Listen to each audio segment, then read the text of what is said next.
Aí eu te mando. Ó, acho que começou. Tá. Dá pra, tá, aqui pra mim não tá. Eu acho que começou sim, tá escrito aqui. Tá aparecendo, né? Então tá bom, aí eu te mando no final. Porque provavelmente vai salvar no meu PC. Então, bom dia, galera. Meu nome é Luiz, tá? Eu sou diretor do Departamento Científico, diretor de Pesquisa e Extensão. Eu e a Carol, essa é a terceira aula que a gente está fazendo sobre o projeto científico, tá bom? Para dar uma esclarecida sobre o que é o projeto científico e como organizar ele melhor, ficar mais claro para a gente que é estudante de medicina, tá? Então, hoje é a terceira aula com a Flávia. A lista de presença a gente vai mandar logo ao final, tá bom? No chat mesmo. Aí vocês podem preencher e a Flávia vai se apresentar melhor para vocês, vai começar a aula, tá? Obrigado. Então, gente, bom dia. Vocês estão me ouvindo bem? Tá dando pra ouvir bonitinho? Vocês podem me parar em qualquer momento aqui. Eu não estou conseguindo ficar com a janela da apresentação e o chat aberto ao mesmo tempo. Então, eu ia pedir ajuda do Luiz. Luiz, se alguém mandar alguma pergunta no chat, para me avisar, por favor, ou ler a pergunta para mim. Tá bom, combinado. Vocês podem, se vocês quiserem perguntar alguma coisa, comentar qualquer coisa, sei lá, contar da experiência de vocês, não sei, qualquer coisa que vocês quiserem falar, pode fazer, pode me interromper no meio da apresentação, que não tem problema, não vou distrair, ou para o final, do jeito que vocês preferirem. Para mim funciona dos dois jeitos. A apresentação é mais para ser uma conversa mesmo, então não tem problema. Então, apresentando um pouquinho sobre mim, eu sou a Flávia, eu sou formada em Ciências Biomédicas pela Unesp, e tenho mestrado em imunologia pela USP, e agora vou iniciar meu doutorado em ciências biomédicas também na área de imunologia. Tava comentando, né, tô desacostumada a acordar cedo, faz um tempinho que eu terminei o mestrado e ainda não comecei o doutorado, então por isso que eu tô com essa cara de sono. Eu desenvolvi um projeto de IC durante meu período de graduação, com Bolsa FAPESP, e depois eu também, né, tive o meu projeto de mestrado, daí com Bolsa CNPq. Então, escrevi para a FAPESP também na época do mestrado, só não foi aprovado. Então, tenho uma certa experiência com projetos, mas não sei de tudo. Então, assim, vou tentar ajudar vocês o máximo que eu puder. Podem fazer perguntas, me corrigir, etc. Fiquem à vontade, tá bom? Então, hoje a gente vai falar sobre o projeto. E aí é aquela coisa meio Globo Repórter, né? O que é o projeto? De onde vem o projeto? Onde encontrar um projeto? Então vamos começar com uma coisa de cada vez, né? O que é o projeto? Então, eu sei que vocês tiveram uma aula de pesquisa científica algumas semanas atrás, então o projeto é o que vai guiar a sua pesquisa científica. Nele você vai ter o embasamento teórico de por que que você tem a hipótese que você está querendo estudar, e nele você também vai ter as etapas que você vai cumprir a fim de testar essa hipótese. Então, ele vai ser o guia e ele vai ser a explicação de por que você está fazendo, desenvolvendo essa pesquisa. Então, ele é super importante. E aonde você desenvolve um projeto? Então, o projeto você vai desenvolver em um laboratório com um professor. E aí depende muito da universidade. Tem universidades que têm laboratórios dentro da unidade, né, que são laboratórios da universidade, e tem universidades que vão falar para os seus alunos fazerem desenvolverem esses projetos em unidades associadas que estão fora da universidade. Aí vai depender, eu não tenho certeza como funciona na faculdade de vocês. Eu acho que vocês podem fazer dentro e fora, não é, Luiz? Ih. Sim, isso mesmo. Então vocês têm, né, várias opções. Você vai normalmente, como as pessoas fazem, tem gente que acaba caindo no laboratório X, né? Mas normalmente o que as pessoas fazem é que elas vão, por exemplo, eu gosto de estudar câncer, então eu vou procurar professores que estudam câncer. E dentre esses, escolher o que eu mais me interessei pelo tipo de pesquisa que eles fazem, se é com um animal, se é com célula, se é estudando o mecanismo, ou se é estudando já uma aplicação de um fármaco já estudado. Então, você vai pesquisar algo que esteja de acordo com o seu interesse e entrar em contato com esse professor falando do seu interesse. Acho que aqui, no caso, a gente está falando mais para desenvolver uma iniciação científica, né? Então, você vai entrar em contato com esse professor solicitando para fazer uma iniciação científica. Alguns professores vão pedir que antes de você fazer essa iniciação, você faça um estágio. É, para estágios, normalmente, não é necessário escrever o projeto, mas para uma iniciação científica, que é uma coisa que vai ter um prazo, uma duração maior, normalmente você precisa desse projeto para se pautar e também para tentar conseguir um pouquinho de dinheiro com bolsa, né? E aí, como escrever, né, de fato, o projeto? Primeiro de tudo, né, tem muita gente que tem ideia de como, da onde que vem o projeto, né? Tipo assim, da onde vem a ideia. E isso, normalmente, no começo, né, da carreira científica, as ideias vão vir do professor. Porque como a gente ainda vai estar começando, vai estar tendo aula na faculdade ainda, descobrindo como é uma rotina no laboratório, começando a ter contato com um artigo científico, normalmente, na fase de iniciação científica, é mais difícil para o aluno ter a ideia de qual projeto ele vai querer desenvolver. Normalmente vai vir do professor, o que não impede que a ideia venha do aluno. Mas o que vai se esperar com o decorrer, né, da caminhada de desenvolver o projeto é que o aluno comece a ter autonomia sobre o trabalho dele, até chegar num ponto que ele sabe mais que o professor daquilo, porque o aluno vai estar estudando, né, o seu projeto, enquanto o professor está administrando vários projetos. Então, mesmo que a ideia não venha do aluno, é esperado que ele comece a ganhar cada vez mais expertise naquele assunto que ele está estudando. Com o passar das etapas, né, da vida científica, passando para o mestrado, doutorado, aí vai começando a ser invertida essa noção. Começa a se esperar que venha do aluno a ideia, porque daí ele já vai ter uma noção mais de quais são os gaps na literatura, aonde que está precisando de estudos que não tem.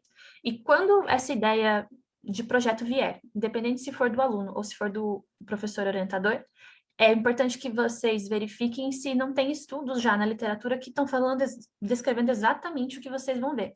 Porque o que vai acontecer no final do seu projeto? Né? No final do seu projeto, a intenção é publicar. Só que se alguém já tiver publicado exatamente a mesma coisa, meio que perde um pouco a relevância do seu trabalho. Então, tendo a ideia, o próximo passo é você checar o que já existe na literatura sobre aquilo. Às vezes até existe o que vocês tinham pensado, mas daí tem uma pergunta à frente daquilo, e daí então é nisso que você vai focar. Então tem que ter relevância. É importante que na ciência tenha repetibilidade, ou seja, o que uma pessoa mostrou, outra tem que mostrar também. Então você até pode repetir experimentos no seu projeto, mas você tem que ir além para que o seu trabalho se destaque. Então, normalmente, por exemplo, vou contar como foi comigo. Eu entrei em contato com um professor que eu tinha me interessado na universidade, que era da linha de câncer, e ele me falou: olha, eu tenho essa e essa linha aqui no meu laboratório, e nessas linhas aqui eu estou precisando investigar sobre tal coisa. E aí eu falei: ah, eu tenho interesse nessa linha X. E aí ele falou: então tá, então a ideia é essa, e agora você vai lá e escreve o seu projeto. Isso é muito interessante, porque assim, tem vários laboratórios que às vezes acontece que o projeto já está escrito. E aí o aluno só chega lá para desenvolver o projeto. Mas na maioria das vezes, grande maioria, é você que vai ter que escrever. E isso é um treino muito bom para você. Porque mesmo que depois você decida não seguir na carreira científica e vá para, né, clinicar, às vezes você vai querer desenvolver uma pesquisa clínica, né, alguma coisa nesse âmbito, e você já vai ter experiência de como é escrever um projeto. Então, é muito bom, além de trazer uma revisão bibliográfica para você e tudo. Então, se você puder escrever, escreva, porque vai ser muito bom. E aí vamos ver então como escrever esse projeto, né? Primeiramente, a composição desse trabalho. Normalmente tem esses itens aqui que eu listei, que é a capa, um resumo em português, um resumo em inglês, introdução, justificativa, objetivos, metodologia, resultados preliminares, se tiver algum, não é um item obrigatório, o cronograma de trabalho, a execuibilidade também não é obrigatório, e as referências. Vão ter alguns projetos que vão ter mais itens, vão ter alguns que não vão ter esses dois que eu falei que não são obrigatórios, mas de forma geral, é isso que você deve colocar no seu trabalho, especialmente se você está procurando uma bolsa com uma FAPESP, CNPq, CAPES. Então, é isso aqui, e a gente vai agora entrar em detalhes no que deve ter em cada um desses itens de forma geral. Então, aqui eu estou usando de exemplo o meu projeto da Mini-C, para ficar mais fácil de visualizar. Não precisa ser igual ao que está aqui, né? Como eu falei, assim, o conteúdo precisa ser o mesmo, mas não precisa ser nessa disposição. Cada laboratório, às vezes, tem o seu padrão. Depende também de onde você está submetendo seu projeto, das regras da faculdade e tal, mas o que tem que conter é uma descrição do que se trata aquilo ali, né? É um projeto de iniciação científica? É um projeto de mestrado? É um projeto de doutorado? Precisa estar escrito o que é aquilo, se é um projeto de pesquisa ou se é outra coisa, às vezes, né? Uma revisão de literatura, então precisa ter o que é do que esse documento vai tratar. O título do seu trabalho, não tem problema se ao final das suas pesquisas, quando você for na hora de publicar ou submeter um relatório final, né, que normalmente quando você está fazendo a pesquisa, você tem que ter um relatório final. Se mudar o título depois, porque de acordo com os experimentos que você fez, na verdade você viu que esse título não estava descrevendo bem o que aconteceu, não tem problema. Mas é o título que de começo você e o seu orientador decidiram. Aí, em seguida, o seu nome, o nome do orientador e co-orientadores, se tiver, nem sempre tem orientador, na maioria das co-orientador, na maioria das vezes é só o orientador, mas pode ter co-orientador também, e aí vocês vão trabalhar em conjunto com ele. É interessante quando, por exemplo, você está trabalhando com um projeto que tem dois braços que são meio, tipo, distantes de conhecimento, que o seu orientador domina uma parte, mas tem uma parte que ele não domina. Então, é nesse momento que vai ter um co-orientador que vai trazer o conhecimento dele para o seu trabalho. Então, depende, não tem necessidade de ter um, depende do seu projeto. O local onde vai se desenvolver, departamento, laboratório, instituto, faculdade, e o local e a data. E é basicamente isso aqui na capa. Em seguida vai vir o resumo, em inglês, e depois, não, em português, e depois em inglês. E ele vai ter, no máximo, estourando uma página, mas por conta de se tratar de um projeto onde você não vai ter ainda resultados, nem discussão, nem conclusão, não precisa ser uma página. Normalmente ele chega a uma página quando você tem todo esse de conteúdo, mas aqui no caso não, aqui você vai ter só a introdução, a hipótese e a metodologia que você vai utilizar. Então, assim, uma página é estourando, mas você pode terminar bem antes disso, que nem aqui, não, eu tive que cortar uma parte do meu exemplo para não entrar a metodologia, mas vocês estão vendo que ela acaba aqui, né, abaixo da linha do quadrado azul. Então, um pouquinho mais da metade da página já está suficiente. Então, cuidado para não se alongarem demais, né, porque o resumo é para ser resumido. E no resumo você tem que resumir brevemente os pontos principais da introdução que sustentam diretamente a sua hipótese, porque na introdução você vai aprofundar sobre vários assuntos que fazem parte da hipótese que você está estudando, mas você vai ter que filtrar para pegar as coisas mais importantes que, para uma pessoa que pega o seu resumo e leia, ela entende o seu trabalho, mesmo sem ela ter lido a sua introdução inteira. Então, é importante que quando você escreva o seu resumo, depois que você termine ele, você dá uma balançada assim, finge que você não sabe do que você está falando e lê como se fosse uma pessoa que não tem nada a ver e pensa se você entenderia, porque você tem que entender. O resumo tem que ser direto e claro.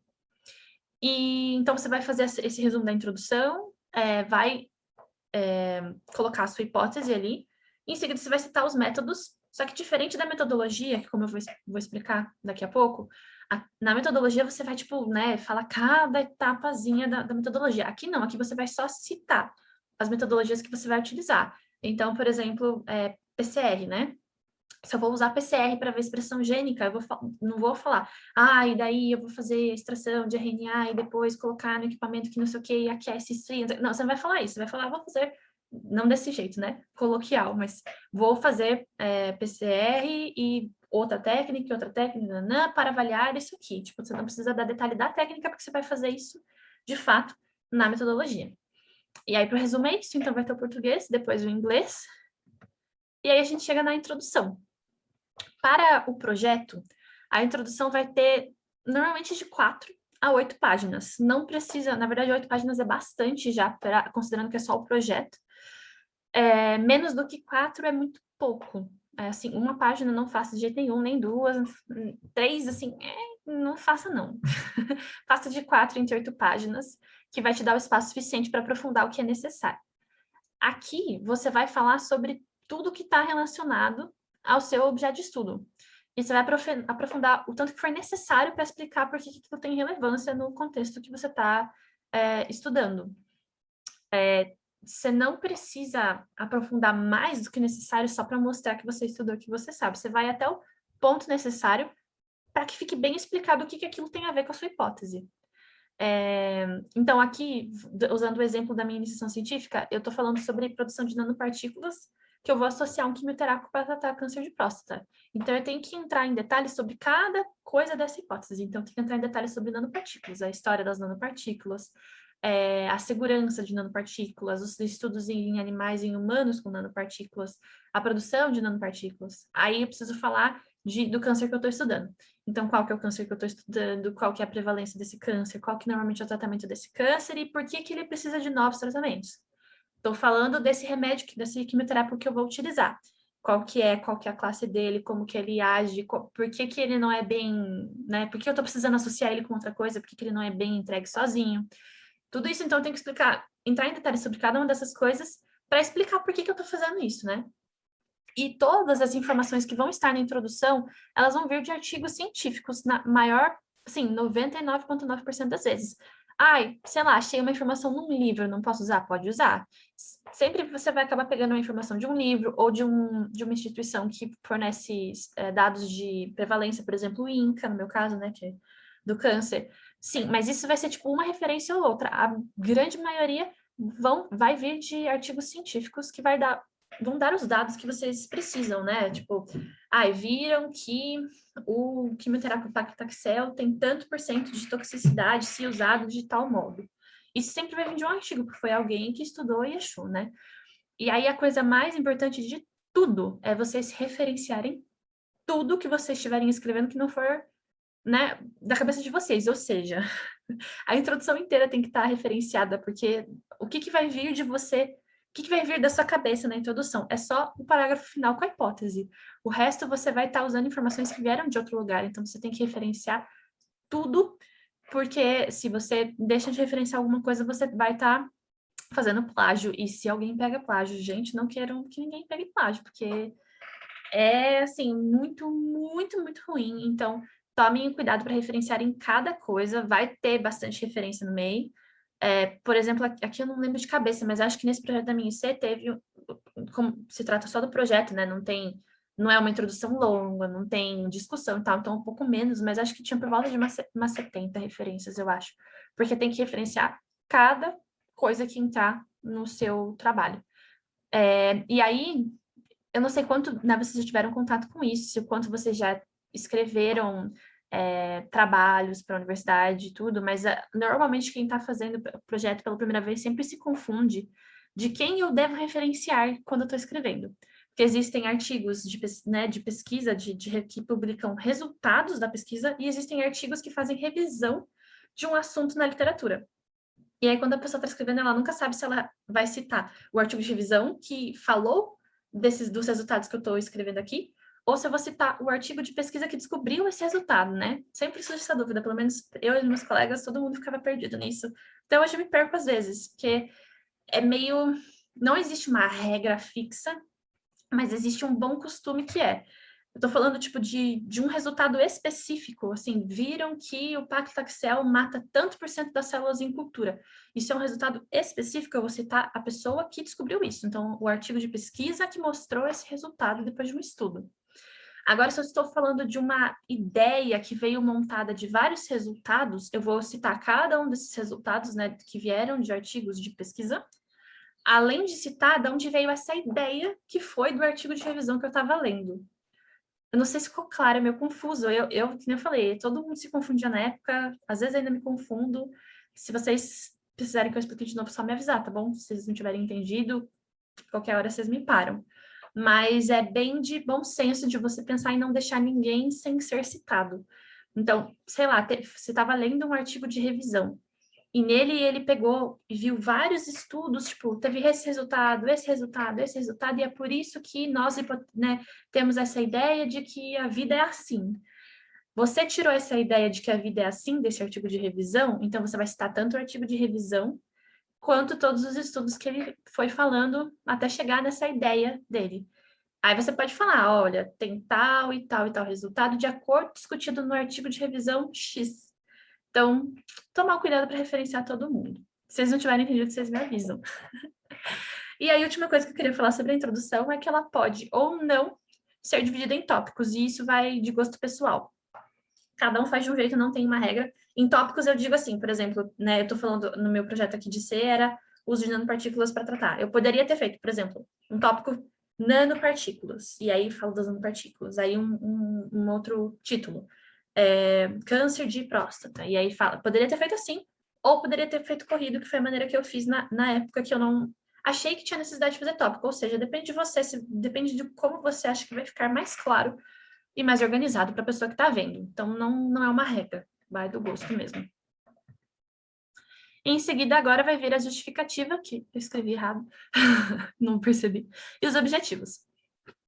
Na justificativa, você vai escrever um parágrafo, não precisa mais do que isso, um parágrafo mediano, assim, de tamanho, para falar por que é importante o seu estudo. Na introdução, você explicou todas as coisas que estão relacionadas ao seu estudo, todas as coisas de onde se baseiam de onde se baseia a sua hipótese. Aqui você vai dizer por que é importante. Por que você tem que estudar isso? Entendeu? Por que vai mudar no mundo se você desenvolver esse projeto? Isso é normalmente, assim, super importante se você está tentando conseguir bolsa. Tem gente que desenvolve o projeto e não quer, né? Não quer, né? Mas não se candidata para receber uma bolsa.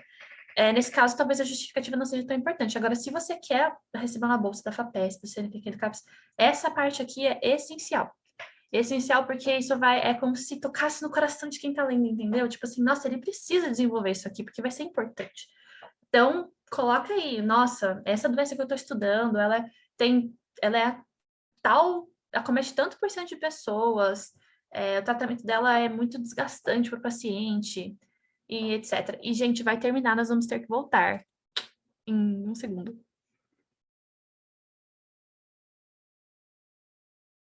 Vocês estão aqui ainda? Eu acho que Não foi liberado, Flávia. Foi liberado? Ih, tá Foi, bom. virou. Então tá bom. Então, vamos voltar. Então, enfim, a justificativa para você ganhar o coração do assessor que vai avaliar o seu projeto para ver se ele te dá uma bolsa ou não. Então, caprichem. Só cuidado para também não ser, né, demais, mas caprichem. E em seguida, você vai falar dos seus objetivos. E os objetivos vai ser de forma direta qual que é cada coisa que você pretende conseguir com o seu projeto. Então, usando novamente meu exemplo para ficar mais fácil. A gente tinha, no meu projeto, 2 objetivos específicos, que eram desenvolver essa nanopartícula que nós estávamos propondo e aplicar ela numa cultura de células para ver se ela matava ou não matava, que era o que a gente queria, né? Queria que matasse as células tumorais. Pode ser que num outro projeto tenha mais objetivos, seja desenvolver, né, o fármaco, aplicar numa cultura de células e aplicar em animais para ver o resultado. Então, tipo, você tem que colocar cada etapa específica e tem que ser bem direto. O objetivo não é um lugar para você enrolar e florear, não. É tipo assim, é isso, isso e isso. E acabou. Tá bom? Opa, não tá passando. Passou. Em seguida, agora vai vir a metodologia. A metodologia ela vai ser feita em tópicos, aqui sim, necessariamente em tópicos, onde cada tópico é uma metodologia separada. Então, por exemplo, um tópico é cultura de células, outro tópico é PCR, outro tópico é citometria de fluxo. Então, você vai separar e dentro de cada tópico, você vai explicar com detalhes, bem detalhadamente, como que você vai desenvolver esse projeto. Então, se eu estou falando, né, da cultura de células, você tem que falar exatamente, né, tudo que você vai utilizar, qual é o meio de cultura que você vai utilizar, em que temperatura que você vai deixar aquelas células, o que vai ter dentro desse meio de cultura, se você vai usar centrífuga, qual vai ser a velocidade da centrífuga. Isso tudo tem que estar na sua metodologia. E, além disso, você tem que colocar o nome do fabricante de cada reagente que você já sabe que você vai utilizar. Às vezes você ainda não sabe, tudo bem, mas se você já souber, tipo, eu vou usar o meio de cultura da Díbico, então você já vai colocar lá Díbico, qual que é o lugar dessa empresa e o nome comercial dela. Isso é meio que padrão de você sempre colocar quem é o fabricante dos seus reagentes.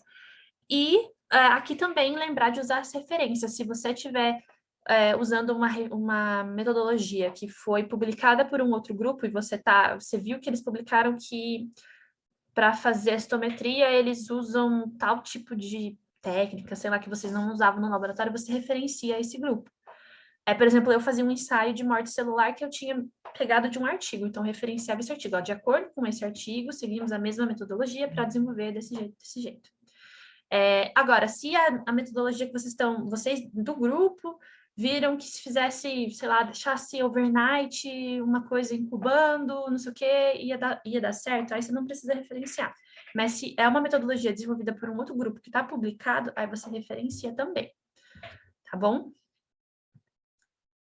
Em seguida, se vocês tiverem resultados preliminares, essa é a hora de colocar.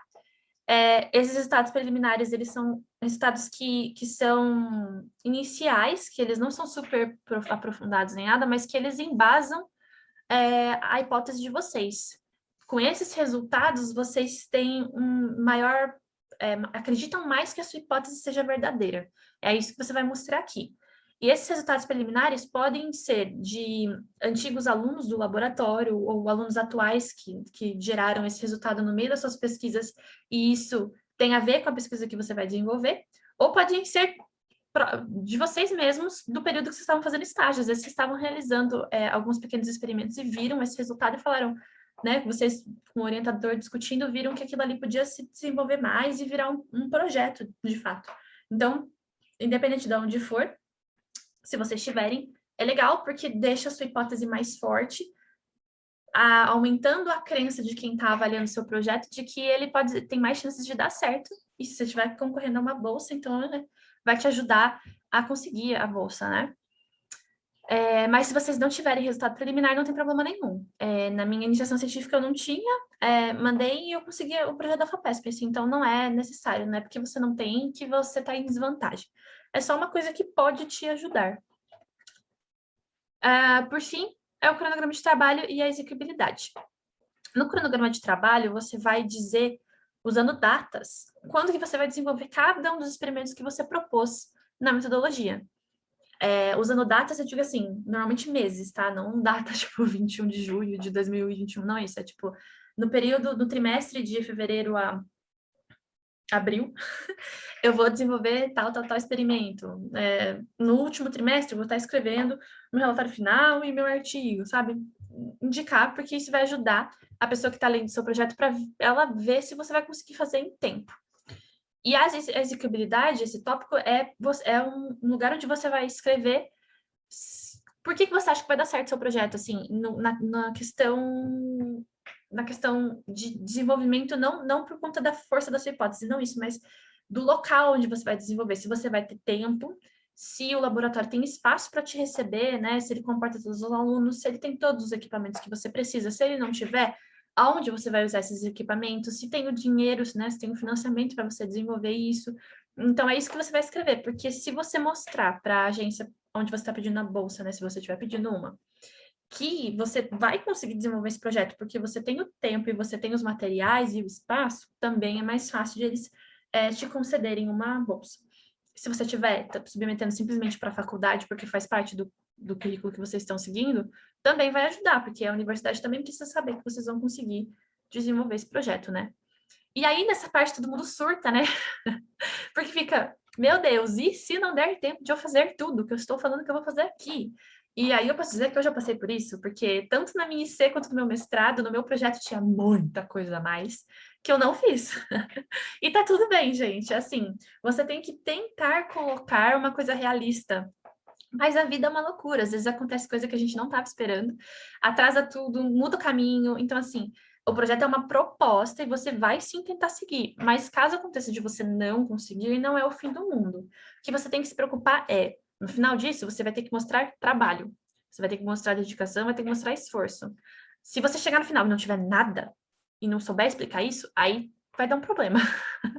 Mas se não tiver tudo que você tinha citado, mas tem motivos para isso e você fez muita coisa, apesar de não ter dado certo tudo que você fez, aí tá tudo bem. Então, o importante é você se dedicar para tentar cumprir aquelas etapas. Se não der, não é o fim do mundo. Aconteceu comigo e tá tudo certo, tô viva.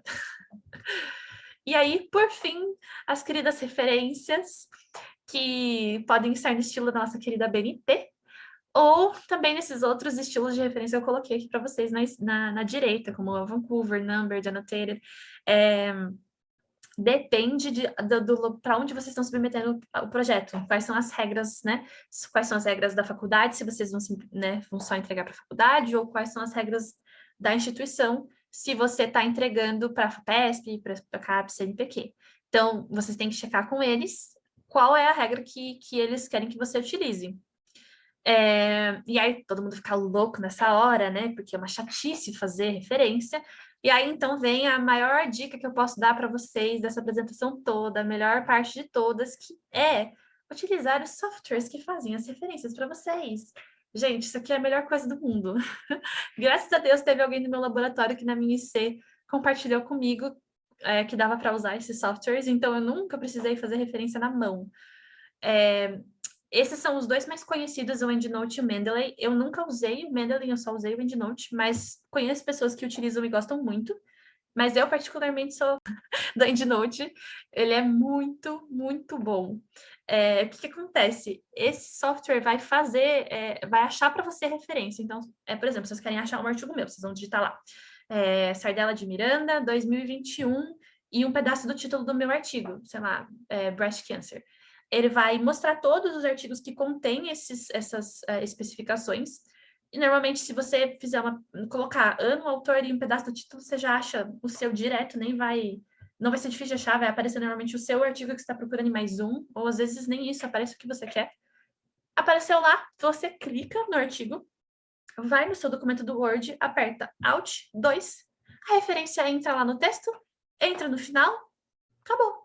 Depois, se você mexer no seu texto, sei lá, pega um parágrafo de baixo e joga para cima, o que mudaria o número das referências, ele já automaticamente atualiza, já muda os números, né? Então, se era uma referência 4 e você botar lá no primeiro parágrafo, ela automaticamente muda para número 1, e lá embaixo na lista de referências, ela vai virar o número 1 também. Aí, sei lá, você estava escrevendo na regra Vancouver, mas você viu que, na verdade, não era Vancouver, não, era para você usar a regra Numbered. Você vai lá no Word, vai ter um lugar para mudar, você muda e ele automaticamente atualiza o seu documento inteirinho. Então, facilita muito. E eu recomendo muito usar. Mas eles são pagos e você consegue usar as versões gratuitas, só que elas são online. Aí elas não vão estar no seu computador, você vai precisar de internet. Mas se você tiver a versão... Na verdade, a versão também paga, você também precisa da internet para ele poder pesquisar na database dele. Mas é que a versão free, você tem que usar no navegador e ela é um pouquinho diferente. Eu nunca usei, mas eu recomendo muito. É muito bom. Tem algumas universidades que, na verdade, têm parceria com essas empresas e, na verdade, oferecem para os alunos de forma gratuita. E tem algumas universidades que não. Aí eu não sei como na de vocês, vale a pena checar. E aí, assim, acho que é isso. Aqui acabou, né, o seu projeto. É importante que vocês chequem, novamente eu vou frisar isso, de vocês checarem com o local onde você está submetendo o seu projeto, quais são as regras deles, porque isso aqui é uma coisa geral, mas cada lugar vai ter as suas regras, por exemplo, qual que tem que ser o espaçamento das linhas, qual que tem que ser a margem do papel. A FAPESP, eu sei que, por exemplo, tem essas especificações e que você deve segui-las. Então, chequem com o lugar onde você vai submeter esse projeto, e aí é só sucesso. E aí a apresentação acaba aqui. Eu agradeço pela atenção de vocês e se alguém quiser perguntar alguma coisa, estou super aberta aí a ouvir as dúvidas. Obrigado, Flá, foi ótimo, viu? Imagina! Adorei essa parte da BNT, foi incrível. Eu fiz 2 vezes, foi a pior coisa da minha vida. Eu não Ai, sabia disso. dá muito trabalho, porque depois, se você reestrutura o seu texto, você tem que mexer tudo, ficar mudando numerinho por numerinho e ter que ficar procurando como é que é. Ai, não, é um Tô dando inferno. risada de nervoso aqui, porque eu tive que fazer tudo isso. Ah, se você soubesse do EndNote, né? Ah, você tivesse visto a palestra antes, né, Flávio? Pois é. Tá, eu acho que o pessoal não tem dúvida, tudo certo, pessoal? Ó, João Pedro. O João fazia até o doutorado dele fazendo na mão, até que eu cheguei na vida dele. Esse João, viu? Gente, Tá ótimo, obrigada, que então. bom que vocês gostaram. Ficou Foi ótimo, Feliz. obrigado, viu? Se vocês surgirem alguma dúvida depois, também quiserem mandar, podem mandar por e-mail. Vocês pedem para o Luiz o meu e-mail, eu passo para o Luiz o meu e-mail. Qualquer momento, se estiverem em dúvida, vocês podem, estou à disposição de vocês, tá bom? Tá ótimo, Fábio. Obrigado, viu? Obrigada a vocês. Tchau, tchau, pessoal. Obrigado pela presença.